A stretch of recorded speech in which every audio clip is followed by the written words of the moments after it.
Welcome to సర్కార్ express. పశ్చిమాసియా దేశాల్లో ఉన్న సంక్షోభాన్ని దృష్టిలో పెట్టుకుని ప్రధానమంత్రి మోడీ 10 ముఖ్యమైన సూత్రాలను అంటే 10 ముఖ్యమైన సూచనలు చేయడం జరిగింది. అయితే ప్రస్తుతం ఈ సూచనలపైన సర్వత్రా చర్చ జరుగుతుంది. అయితే ఈ సూచనలు రాబోయే ఆర్థిక సంక్షోభాన్ని ఏ విధంగా నివారిస్తాయి అనేది మనం తెలుసుకోవడానికి మన దగ్గర రాష్ట్ర red cross chairman Y D Ramarao గారు ఉన్నారు. ఆయన ద్వారా అడుగు తెలుసుకునే ప్రయత్నం చేద్దాం. సార్ నమస్తే అండి. నమస్కారం సార్, అంటే రాబోయే పరిస్థితులను దృష్టిలో పెట్టుకునే ప్రధానమంత్రి నరేంద్ర మోడీ గారు ఈ 10 సూచనలు చేశారంటారా? ఈ యుద్ధము దీర్ఘకాలం జరుగుతుందన్న అభిప్రాయము గతంలో లేదు.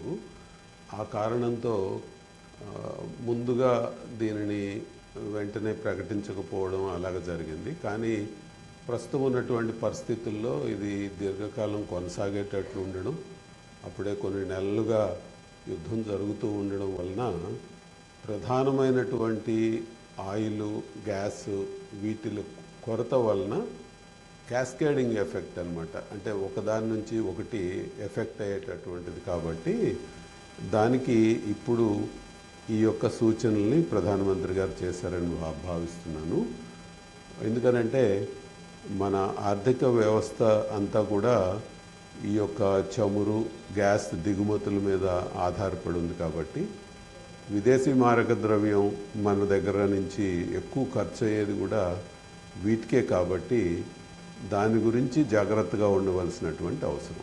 అంటే ప్రధానమంత్రి నరేంద్ర మోడీ గారు ఈ సూచనలు ఊరికే చేయరు, మేధోమథనం జరిగే ఉంటుంది అనే వాదన కూడా బలంగా అనిపిస్తుంది. దీంతో మీరు ఎంతవరకు ఏకీపిస్తారు? అది నిజమే. ఎందుకంటే కొంచెము దూరాలోచనతో చేసినటువంటి విషయంగానే మనం భావించాలి.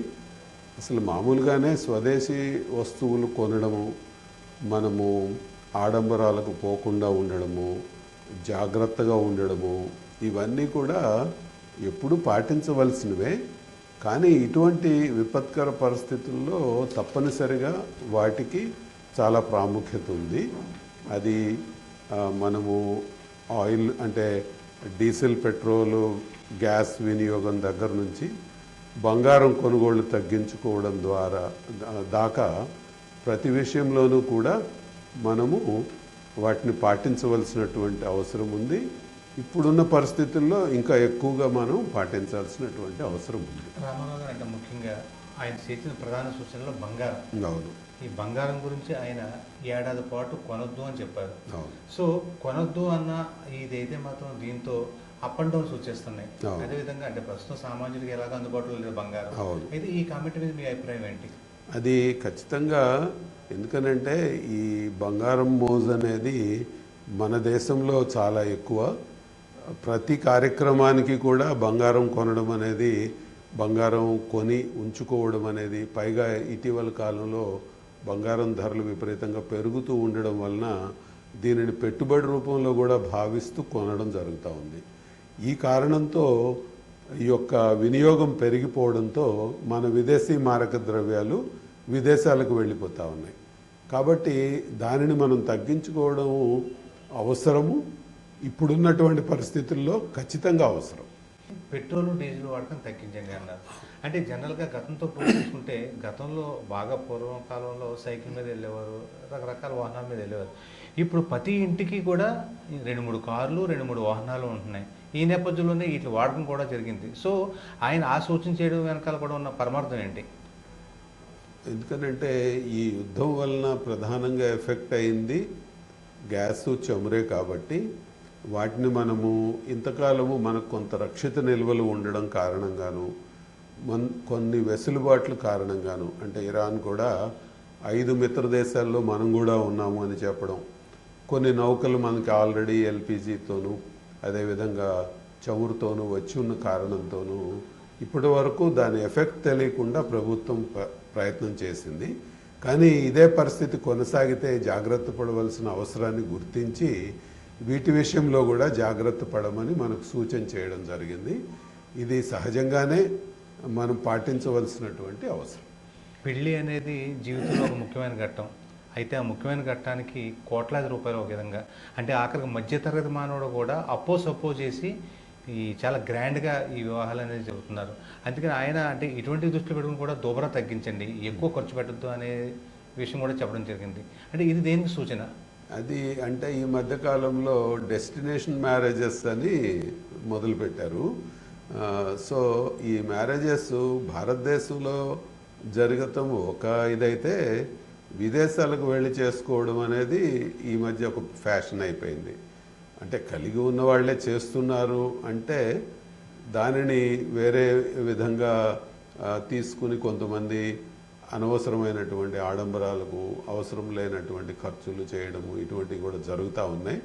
దానిని నియంత్రించుకోవాల్సినటువంటి అవసరం ఉందని భావించి ఈ విదేశాలకు వెళ్ళేటటువంటిది అటువంటి దాని మీద కూడా ఆయన సూచన చేయడం జరిగింది. అది మనకు మేలు జరిగేటటువంటి విషయమే.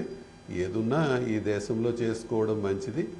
అది కూడా మరీ ఆడంబరాలకు పోకుండా తమ స్థాయిలో తమ స్తోమతకు తగినట్లుగా వెళ్ళడమే మంచిది. అంటే ఈ రసాయనిక ఎరువులు తగ్గించాలి, సోలార్ పంపులు వాడకం పెంచాలి చెప్పడం జరిగింది.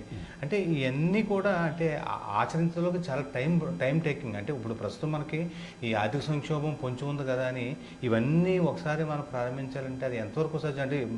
అంటే మామూలు రోజుల్లో చెప్తే దీనికి అంత ప్రాముఖ్యత ఉండదు. ఇప్పుడు జరుగుతున్నటువంటి యుద్ధ నేపథ్య పరిస్థితుల్లో ఈ సూచనలు చేయడం అనేది అది సమంజసమైనటువంటి విషయం.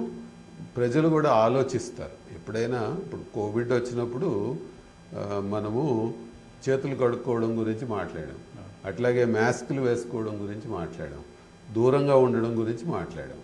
ఎందుకనంటే అప్పుడు విపత్కర పరిస్థితి వచ్చింది కాబట్టి ప్రజలు అందరూ విని అవి పాటించారు. అట్లాగే ఇప్పుడు ఒక విపత్కర పరిస్థితి ఏర్పడుతుంది అనేటటువంటి భావం కలగబట్టి ప్రజలను ఆయన ఒక అవేర్నెస్ క్రియేట్ చేయడానికి, తద్వారా ఇటువంటివి అంటే మంచి కార్యక్రమాలు ఇప్పుడు సోలార్ పెట్టడం అనేది అందరూ మనం చేసుకోవచ్చు. అది ప్రకృతి మనకి ఇచ్చినటువంటి అవకాశం. ఇప్పుడు మనము రెడ్ క్రాస్లోనే ఉంది, దాదాపుగా 70 kV ఇప్పుడు సోలార్ పవర్ వాడుతున్నాం. ఇంకొక 50 kV పెట్టడానికి ప్రయత్నం చేస్తున్నాం. సో దాని మీద మనము మిగతా వాడకాన్ని మనం తగ్గించుకుని ఇటువంటి ప్రకృతి సిద్ధమైనవి కనుక, అట్లాగే ఎరువులు కూడా రసాయనిక ఎరువులు మనం చాలా దిగుమతి చేసుకుంటున్నాం. దానిని తగ్గించుకుని సేంద్రీయ వ్యవసాయము, ప్రకృతి వ్యవసాయం కనుక చేసినట్లయితే అది ఖచ్చితంగా ఉపయోగపడుతుంది. అందుకని దాన్ని ప్రోత్సహించడం కూడా ఈ యొక్క సందర్భంలో చెప్పడం మంచిదని ఆయన భావించారు. అంటే దేశ ప్రయోజనాల దృష్ట్యా అంటే ప్రస్తుతం అయితే మాత్రం మన లైఫ్ స్టైల్ మార్చుకోవాల్సిన అవసరం ఎంతైనా ఉందంటారా? ఖచ్చితంగా ఖచ్చితంగా దేశ అవసరాల దృష్ట్యాను, మన ఆరోగ్యం దృష్ట్యాను అన్ని రకాలు కూడా మన ఆలోచనలు కొంచెము మార్పు చేసుకోవడానికి ఈ సూచనలు పనికొస్తాయి. అంటే కొన్ని విషయాలు ప్రతి విషయాన్ని కూడా రాజకీయం చేయడం సరికాదు. సో అంటే ఈయన చేసిన సూచనని కొంచెం రాజకీయ దుమారం కూడా లేపుతుంది. అంటే అది ఎంతవరకు సంబంధం? అంటే ప్రస్తుతం ఏ పార్టీ అయినా ఎవరైనా సరే దేశ ప్రయోజనాలు ముఖ్యం. దేశ ప్రయోజనాల తర్వాత ఏదైనా సరే, పార్టీ అన్నా వ్యక్తి అన్నా ఏమైనా సరే, అటువంటి పరిస్థితుల్లో అంటే మిగతా కూడా మనకి సపోర్ట్ చేయాల్సిన అవసరం ఎంతైనా ఉందంటారా కాదంటారా? అంటే రాజకీయ ప్రయోజనాలు ప్రతి విషయానికి రాజకీయమైనటువంటి భావనలు సహజమే. ఎందుకంటే ప్రతిపక్షంలో ఉన్నవారు వాటిని విమర్శించడము, అధికారంలో ఉన్నవాళ్ళు దానిని పొగుడుకోవడము ఇటువంటివి జరుగుతూనే ఉంటాయి. కాకపోతే ఇప్పుడున్నటువంటి పరిస్థితుల్లో వీటిని ఆలోచించవలసినటువంటి అవసరం అయితే మాత్రం ఉందని నేను భావిస్తున్నాను. సార్ అంటే జనరల్గా అంటే జనరల్ పబ్లిక్కి అంటే ఆయన 10 సూచనలు చేయడం జరిగింది. ఆ 10 సూచనలు దృష్టిలో పెట్టుకొని యాజ్ ఏ సిటిజన్ జనరల్ పబ్లిక్కి మీరు ఇచ్చే సూచన ఏంటి? మనము తప్పనిసరిగా ఈ యొక్క ఆయిల్, గ్యాస్ వినియోగంలోనూ, అట్లాగే సోలార్ పవర్ను వినియోగించుకోవడంలోనూ, బంగారాన్ని కొనడంలో కనీసం కొంతకాలం పాటు జాగ్రత్తగా ఉండడము, వీటన్నిటిని కూడా మనం తప్పనిసరిగా పాటించడం మంచిదనే నా అభిప్రాయం. విదేశాల్లో పెళ్ళిళ్ళ గురించి వాటి గురించి అట్లాగా మనం ఇప్పటి నుంచి అంటే ఇప్పటికి ప్లాన్ చేసుకుని ఉంటే దాని గురించి ఇది లేదు, కానీ ఇప్పటి నుంచి జాగ్రత్త పడడం అయితే అవసరమని నేను కూడా భావిస్తున్నాను.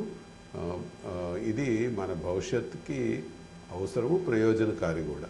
వాటిని పాటించవలసినటువంటి అవసరము విపత్కర పరిస్థితుల్లోనూ ఉంది, మామూలు రోజుల్లో కూడా ఉందని నేను భావిస్తున్నాను. సో అంటే మనీని మంచినీళ్ళ కాకుండా బంగారంలో వాడుకుంటే మంచిదని రామారావు గారు అంటున్నారు. అదేవిధంగా భావితరాలను దృష్టిలో పెట్టుకుని ఏదైతే రాబోయే సంక్షోభాన్ని మనం ఎదుర్కోవాలంటే మోడీ గారు చెప్పిన సూచనలు పాటిస్తే అది అందరికీ మంచిది అంటున్నారు. మరో రోజు మరో టాపిక్తో మీ ఎస్ఎస్ఎన్ రెడ్డి.